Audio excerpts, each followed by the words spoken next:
18 नवंबर से 23 नवंबर तक आयोजित की जा रही है और इस आयोजन का शुभारंभ कल 18 तारीख को माननीय मुख्यमंत्री जी के कर कमलों द्वारा किया जाएगा।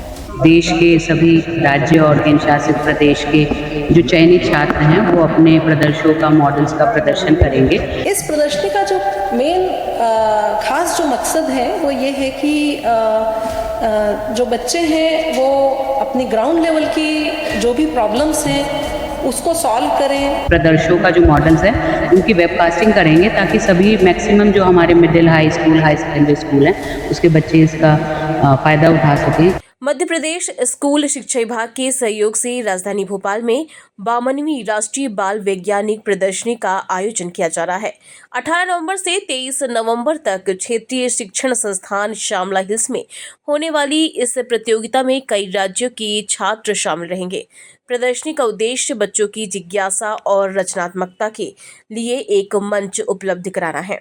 वहीं अपने पास हो रहे क्रियाकलापों में विज्ञान और गणित की उपस्थिति का अनुभव करना भी इस प्रदर्शनी का उद्देश्य है। अधिकारियों ने मीडिया से चर्चा में बताया कि इस दौरान बच्चों को राजधानी और आसपास के ऐतिहासिक स्थलों का भ्रमण भी कराया जाएगा ताकि उनकी जानकारी और बढ़ सके। विभाग के हमारी जो टीम है वो और साथ ही साथ स्टेट की टीम और मेरे सभी मीडिया के सभी मित्रगण साथीगण, ये जो बाल वैज्ञानिक प्रदर्शनी है ये हम ये 52वीं बाल वैज्ञानिक प्रदर्शनी जो कि हम मध्य प्रदेश राज्य के साथ आयोजित करने जा रहे हैं कल, जो कि जिसका शुभारंभ कल 18 तारीख को है। इस बाल वैज्ञानिक प्रदर्शनी के बारे में कुछ महत्वपूर्ण तथ्य मैं बताना चाहूँगी यहाँ पे। एक तो इसका उद्देश्य क्या है। सबसे पहले ये हम 52 सालों से कर रहे हैं और ये मतलब 52वीं होगी ये वाली जो मध्य प्रदेश के साथ हम कर रहे हैं। मध्य प्रदेश ने इसके पहले 2017 में ये प्रदर्शनी आयोजित की थी। ये department of education in science and mathematics जो है, जो नई एनसीईआरटी नई दिल्ली का एक विभाग है, वहाँ से ये प्रदर्शनी का सिलसिला शुरू हुआ और ये 52 सालों से होते होते मतलब 51 साल पूरे किए हम लोगों ने और ये 52वां साल जो है वो हम यहाँ पर आयोजित करने जा रहे हैं। 51वीं हमने सोनीपत में की थी, उसके पहले हमने महाराष्ट्र में की थी जो पूना में हुई थी।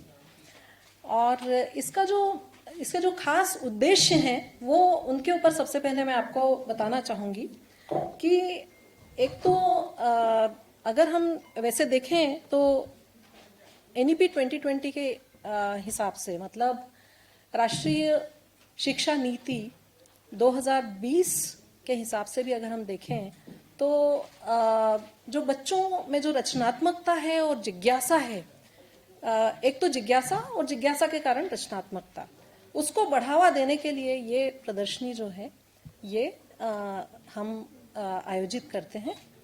और इस प्रदर्शनी का जो मेन खास जो मकसद है वो ये है कि जो बच्चे हैं वो अपनी ग्राउंड लेवल की जो भी प्रॉब्लम्स हैं उसको सॉल्व करें, उसको उसके लिए कुछ करें, उसको कैसे रिजॉल्व करना वो सीखें, ये है। और दूसरा वो क्रिएटिविटी भी, उनकी रचनात्मकता जो है उसको भी प्रोत्साहन मिले और वो अपना प्रॉब्लम सॉल्विंग खुद, क्योंकि क्या होता है कि लोकल में जो भी प्रॉब्लम्स हैं उन प्रॉब्लम्स को रिजॉल्व करें। तो ये एक उद्देश्य है। और दूसरा उद्देश्य ये है कि ठीक है आपने किताब में तो सब कुछ पढ़ लिया, किताब में पढ़ने के बाद जो भी कॉन्सेप्ट्स हैं उन कॉन्सेप्ट को वो अप्लाई करते हुए ये करते हैं, अपनी रचनात्मकता लाते हैं प्रॉब्लम्स के हिसाब से। तो ये एक खास उद्देश्य है और ये एक बहुत ही महत्वपूर्ण पढ़ने पढ़ाने की शिक्षण व्यवस्था है जिसमें बच्चे को प्रोत्साहित किया जाता है कि वो अपने आप जो है उसमें टीचर जो है उनको फैसिलिटेट करते हैं और वो इस तरह की जो रचनात्मकताएं हैं उसको यहाँ पर हमारे साथ साझा भी करें, साझा करके, और हो सकता है कि उसमें वो और कुछ अच्छा कर पाएँ तो उसमें नर्चरेंस भी हो, और अभी हमने इस साल ये भी जोड़ा है कि पेटेंट भी ले पाएँ। तो ये एक बहुत ही महत्वपूर्ण प्रदर्शनी है जो जिसमें पूरे देश भर के हर राज्य के बच्चे इसमें, राज्य के और केंद्र शासित प्रदेशों के बच्चे इसमें पार्टिसिपेट करते हैं, भाग लेते हैं। और उसके अलावा हमारे 7 ऑर्गेनाइजेशन हैं जिसमें CBSE है, केंद्रीय विद्यालय संगठन है, उसके अलावा ये है जवाहर नवोदय विद्यालय समिति जो है उसके जितने भी स्कूल्स हैं, फिर सेंट्रल तिब्बतन स्कूल के बच्चे होते हैं, इसमें एटॉमिक एनर्जी स्कूल के बच्चे होते हैं। उसके अलावा इसमें हमने 2 साल से national education society for tribal schools उसके बच्चे भी हमने इसमें ऐड किए हैं, और इस साल उसके 11 बच्चे हैं जो अपने एग्जिबिट जो हैं वो प्रदर्शित करने वाले हैं, उसका शोकेसिंग करने वाले हैं। और इसमें विजिटर्स बच्चे जो हैं वो आएंगे, और वो भी उनके साथ ये सब कुछ जो रचनात्मकताएं हैं बच्चों की, ये सारे कुछ साझा होंगी। और जितने भी विजिटर बच्चे आएंगे मध्य प्रदेश से, उन सब के साथ ये साझा होंगी, उनको भी एक्सपोजर मिलेगा, उनको भी पता चलेगा, उससे बच्चों को प्रेरणा मिलेगी कि हम भी ऐसा कुछ कर सकते हैं। तो ये मतलब चीज़ें हैं। उसके अलावा मैं आपको ये बताना चाहूँगी कि ये 5 दिन की प्रदर्शनी है, और छठे दिन एक्सकर्शन है। ये 5 दिन शोकेस करेंगे और छठे दिन भोपाल का एक्सकर्शन करेंगे, जिसमें एक्सकर्शन में इनका जो उद्देश्य है एक्सकर्शन का वो ये है कि एक हम जो कहते हैं ना कि क्लासरूम के बाहर क्या क्या कुछ सीखा जा सकता है, तो उससे हम एक्सपोजर कराते हैं बच्चों को। इसमें क्लासरूम के बाहर ही सीखने सिखाने की जो प्रक्रिया है वो इस पूरी प्रदर्शनी का हिस्सा होती है। और उसके अलावा हम जो साइंटिस्ट, कुछ जाने माने साइंटिस्ट हैं, उनके साथ भी बच्चों को एक्सपोजर कराते हैं। हमारे यहाँ पे साइंस टॉक होते हैं, सुबह मॉर्निंग टाइम जो होता है उसमें साइंस टॉक होते हैं। तो science talk popular science talk होते हैं जिसमें विज्ञान के पॉपुलराइजेशन के ऊपर बात की जाती है। उसके अलावा हम लोग ये जो भी अच्छे कुछ ऐसे मॉडल चयन करके और उनके लिए आइडिया सेशन करते हैं। तो जो विजिटर्स बच्चे होते हैं वो उस आइडिया सेशन में ये बता सकते हैं, अपने आइडियाज साझा कर सकते हैं कि इस पर्टिकुलर जो प्रोजेक्ट है, प्रदर्श है, उसमें और क्या किया जा सकता है और आगे क्या किया जा सकता है। तो ये सब चीज़ें हैं। और इस साल जो बच्चे भाग ले रहे हैं उसमें मैं आपको एक आंकड़ा देना चाहूँगी कि प्रदर्श जो हैं उनकी संख्या लगभग 270 है। उनमें से 240 बच्चे जो हैं वो हमने सिलेक्ट किए हैं सभी स्टेट्स, यूटीज एंड ऑर्गेनाइजेशन से। जैसा कि मैंने पहले बताया कौन कौन से ऑर्गेनाइजेशन हैं, तो उनके सभी ऑर्गेनाइजेशन से हमने 240 जो हैं प्रदर्श लिए हैं। और 240 प्रदर्शों के अलावा जो मध्य प्रदेश राज्य के जो चयनित स्टेट लेवल के बच्चे हैं, है ना, क्योंकि इसका जो तरीका है, इसका जो प्रोसीजर है वो मैं एक बार आपको बताना चाहूँगी। प्रोसीजर ये है कि ये 2 साल की साइकिल है। स्कूल से शुरू होती है, जोनल लेवल, और उसके बाद फिर डिस्ट्रिक्ट लेवल से बच्चे स्टेट लेवल पे आते हैं। मतलब उनका जो सिलेक्शन है वो पूरा ग्रास रूट लेवल से शुरू होता है और स्टेट लेवल तक पहले साल में आते हैं, और अगले साल में वो स्टेट लेवल के बच्चे जो हैं उसमें से चयनित बच्चे नेशनल लेवल पे आते हैं, राष्ट्रीय स्तर पे आते हैं।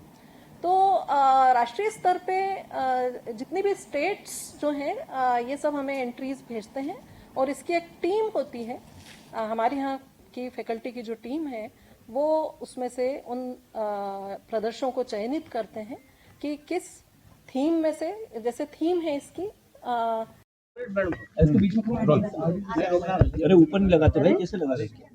ऊपर लगाते हैं जी मैडम, क्या आयोजन है? 18 नवंबर से 23 नवंबर तक एनसीईआरटी के सहयोग से मध्य प्रदेश स्कूल शिक्षा विभाग और लोक शिक्षा संचालनालय राष्ट्रीय बाल वैज्ञानिक प्रदर्शनी का आयोजन कर रहा है और इस कार्यक्रम का शुभारंभ माननीय मुख्यमंत्री जी के कर कमलों के द्वारा किया जाएगा। इस प्रदर्शनी में देश के सभी राज्य और केंद्र शासित प्रदेश के जो चयनित छात्र हैं वो अपने प्रदर्शों का मॉडल्स का प्रदर्शन करेंगे। तो लगभग 900 से 1000 बच्चे हमारे यहाँ एकत्रित हुए हैं और उनके साथ उनके जो गाइड टीचर्स हैं लगभग 200 से 300 संख्या उनकी है।